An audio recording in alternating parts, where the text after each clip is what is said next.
Magandang umaga! Kumusta po? Narito po ulit ang update natin para sa lagay ng ating panahon.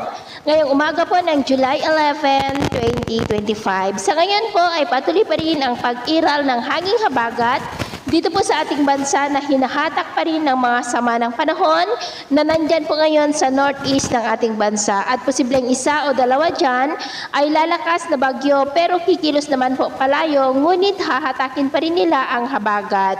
At next week po, posibleng may panibago ulit na mas malakas na banta ng sama ng panahon na maaari na mabuo dyan naman po sa silangan ng Visayas at ang development niya ng ating babantayan kung matutuloy po o hindi. At ang susunod na bagyo ay tatawagin po sa local name na Bagyong Krising.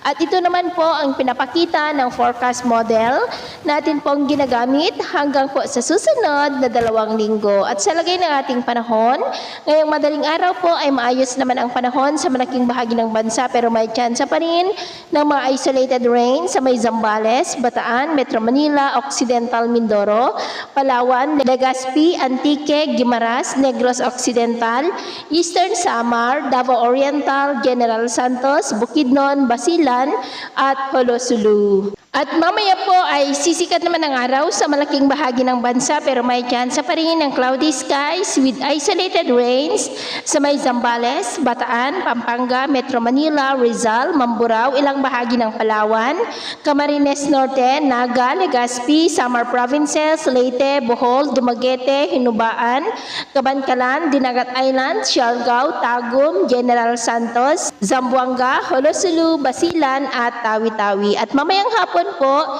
mas maraming lugar ulit ang makakaranas ng mas maulap na kalangitan with isolated rains sa malaking bahagi ng Mindanao, Leyte, Bohol, Cebu, Negros, Panay Island, Mimaropa, Legazpi, Masbate, Metro Manila, Central Luzon at ilang bahagi ng Northern Luzon.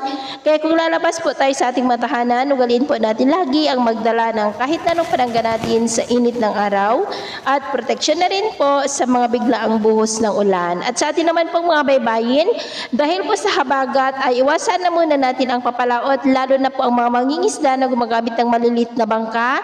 Diyan po sa kanlurang may bayan ng Luzon dahil ang mga alon dyan ay posible po na aabot hanggang po sa 1.6 to 2.2 meters height. Kaya hanggat maaari po ay iwasan na muna natin ang papalaot dyan sa mga may kulay pula para mas makaiwas sa mga sakunang pangkaragatan. So yun po ang latest update natin sa araw na ito.